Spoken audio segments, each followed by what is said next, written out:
Living alone in your later years. For many people, those words carry a weight of sadness, a suggestion of loneliness or decline. But I want to challenge that idea today. Because living alone doesn't have to mean being lonely. It doesn't have to mean your world is shrinking. In fact, with the right environment and the right mindset, living independently in your senior years can be deeply rewarding, peaceful, and full of purpose. Today, I want to talk about 4 specific places where seniors who live alone can truly thrive. These aren't just physical locations, they're emotional landscapes, environments that nurture peace, health, and meaning. If you're living alone now, or if you're thinking about what that might look like in the future, I encourage you to stay with me. By the end of this conversation, you might see living alone in an entirely new light. The first place where many seniors find they can truly thrive alone is a small home surrounded by nature. This might be a cottage near a lake, a cabin backed by woods, or even a quiet suburban home with trees and a garden. What matters isn't the size or the price, it's the presence of nature. There's something profoundly healing about being close to the natural world. Scientific studies have shown that spending time in nature calms the mind, regulates mood, lowers stress, improves heart health, and even slows cognitive decline. But beyond the science, there's something you feel when you wake up to birdsong instead of traffic, when you can watch the seasons change from your window, when you can step outside and breathe clean air. Let me tell you about Richard. He's 79 years old and a widower. For years after his wife passed, Richard lived in a busy city apartment. He was surrounded by people, by noise, by constant activity, but he felt completely alone. The sounds were harsh, the air felt heavy, and he couldn't escape the relentless pace of urban life. 2 years ago, Richard made a decision that changed everything. He moved to a small house on the edge of a state park. The house is modest, just enough space for one person, but it has windows that look out onto trees, a small garden he tends himself, and access to walking trails. Richard told me that within weeks of moving, he noticed something remarkable. His thoughts became clearer, his breathing slowed, the constant anxiety he'd felt in the city began to lift. In this quiet place, Richard discovered that solitude isn't emptiness. It's a different kind of fullness. He has conversations with the world around him, watching how the light changes through the day, noticing when the first flowers bloom in spring, listening to the rain on his roof. These aren't distractions from loneliness, they're genuine sources of peace and wonder. Nature also keeps you physically active in gentle, natural ways. Richard tends his garden, takes daily walks on the trails, rakes leaves in autumn, shovels a bit of snow in winter. These activities aren't intense exercise, but they keep his joints moving, his body engaged, his purpose clear. And there's something meditative about these tasks. Watering plants, pulling weeds, walking the same path, and noticing what's different today. These become rituals that add structure and calm to the day. If you live alone or are considering it, think about whether you can be near nature. It doesn't have to be remote or rural. Even a home with a view of trees, access to a park, or a balcony where you can keep plants can make an enormous difference. Nature doesn't isolate you, it sustains you. It's a silent companion that asks nothing but gives abundantly. The second place where seniors can thrive alone might surprise you because it's not about solitude at all. I'm talking about a local community center. While time alone can be healing, connection keeps the heart alive. And community centers offer a unique balance, a place where you can be independent but not isolated, where you can connect with others without depending on them. Community centers are gathering places. They offer activities, companionship, a sense of belonging. But what makes them special for seniors living alone is that you can participate on your own terms. You're not obligated to attend every event or befriend everyone you meet. You simply show up when you want to, engage as much as feels comfortable, and leave knowing you're part of something larger than yourself. What matters most isn't the specific activities, though those can be wonderful. It's the feeling of being among peers, people who have lived full lives, who have stories and wisdom, who understand what this stage of life is like. In these spaces, you're not seen as old, you're seen as experienced, as valuable, as someone who has something to offer. Let me tell you about Linda. She's 68, a retired teacher who lives alone. After she retired, Linda spent the first year mostly at home. She read, she watched television, she took care of her house. But she felt herself fading somehow, becoming smaller, less confident, less engaged with the world. Then a neighbor invited her to visit the local senior center. Linda was hesitant at first. She didn't think of herself as someone who needed that kind of thing, but she went once just to be polite. That first visit, she joined a painting class. She hadn't painted since she was young and she wasn't particularly good at it. But something about sitting with other people, working on something creative, sharing that quiet companionship felt deeply right. Linda started going twice a week. She joined a book club, volunteered to help organize events, began mentoring younger seniors who were just joining. Within months, she'd found what she called her second family. These weren't people who depended on her or whom she depended on. They were simply people who saw her, who appreciated her presence, who made her feel part of a community. Community centers give you a reason to get out of the house, to get dressed with intention, to engage your mind and body. They turn idle time into purposeful time. And that shift from waiting for something to happen to actively participating in life makes all the difference between loneliness and contentment.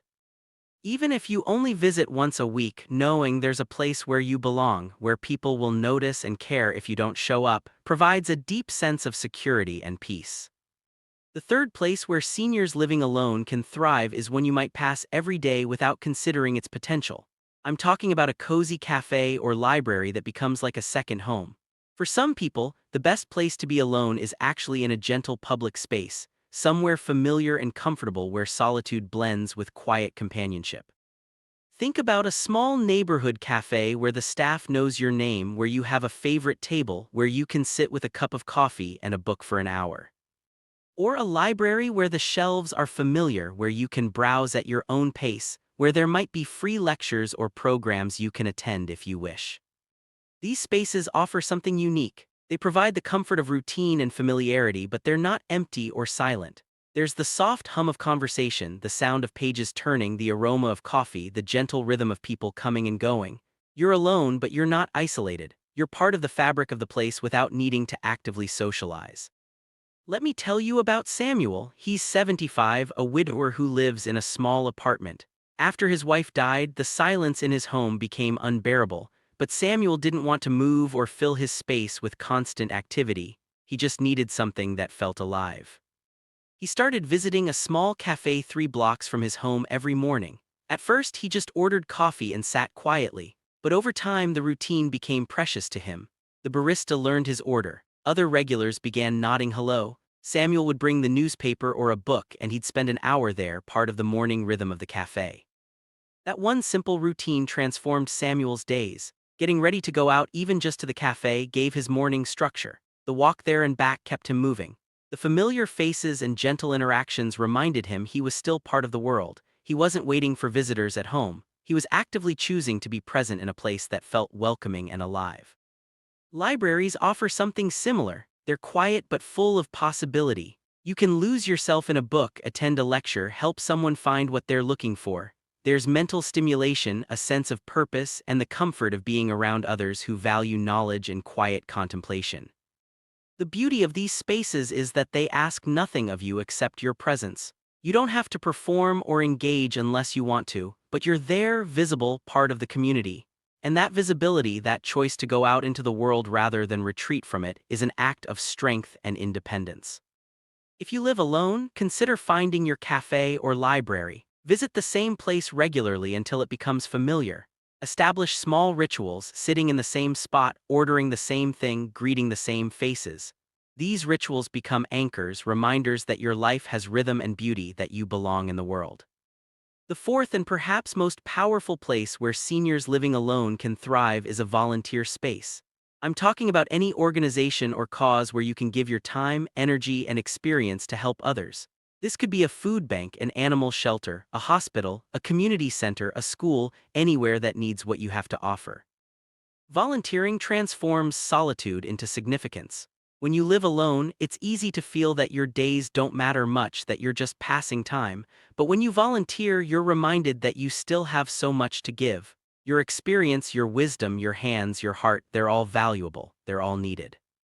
Let me tell you about Joyce. She's 70 years old, a former nurse who lives alone after her children moved to other states. For the first year of retirement, Joyce felt adrift. She'd spent her whole career caring for others, and suddenly she had no one who needed her care. She felt purposeless. Then Joyce started volunteering at a free health clinic 2 mornings a week. She didn't provide medical care without proper credentials, but she helped with intake, comforted nervous patients, shared her knowledge in informal ways. The staff valued her experience. The patients trusted her kind, steady presence. Joyce found that she'd been given back the thing that had always given her life meaning, the ability to serve, to make a difference, to be needed. Volunteering gives structure to your week. It gives you a reason to get up, get dressed, go out into the world. It provides a sense of accomplishment and pride. You're contributing, you're part of something important, and that matters profoundly. The social connections you make through volunteering tend to be genuine and light. You're united by a shared purpose, working side by side, but you're not obligated to deep personal relationships unless they naturally develop. There's camaraderie without pressure, connection without dependence. And the benefits extend beyond the emotional. Studies show that people who volunteer regularly experience improved mood, lower blood pressure, greater emotional stability, and reduced feelings of isolation. Helping others releases endorphins, the body's natural feel-good chemicals. It shifts your focus from your own limitations or losses to the positive impact you can have. Volunteering also allows you to choose what suits you. If you love children, volunteer at a school. If you love animals, help at a shelter. If you're organized, sort donations. If you're a good listener, visit people in hospitals. There's a role for everyone, regardless of physical limitations. When you volunteer, you stop counting the years and start counting the impact. You measure your life not by what you've lost, but by what you're still able to give. And that shift in perspective can fill your days with dignity, purpose, and genuine joy. So those are the 4 places where seniors living alone can truly thrive. A small home surrounded by nature where peace and natural rhythms sustain you. A local community center where connection and purpose await. A cozy cafe or library where solitude blends with gentle companionship. And a volunteer space where giving to others fills your life with meaning. Now I want you to think about which of these resonates most with you. Maybe you're already in one of these places and you just need to engage with it more fully. Maybe you need to seek out a new environment that better fits who you are now. The important thing is to recognize that living alone doesn't mean retreating from life. It means engaging with life fully, on your own terms. Thriving alone means creating a life that fits your soul, not just one that fills time. It means choosing environments that make you feel peaceful, purposeful, connected, and alive. It means recognizing that you have the power to shape your experience, to build a life that brings you joy even in solitude. The right environment doesn't just pass the time. It awakens something in you, a lasting inner peace, small daily reasons to smile, a sense that your life still matters and still has beauty. When you find that place or combination of places, you'll discover that living alone doesn't mean having less. It means having more of what truly matters. So I want to hear from you. Which of these 4 places speaks to you most? Is there one you're already part of or one you'd like to explore? Leave a comment below and share your thoughts. Your experience might inspire someone else who's trying to figure out how to thrive in this stage of life. And if you found this conversation helpful, please subscribe to this channel and share this video with someone who might benefit from it. Living alone in your senior years can be a time of peace, purpose, and genuine contentment.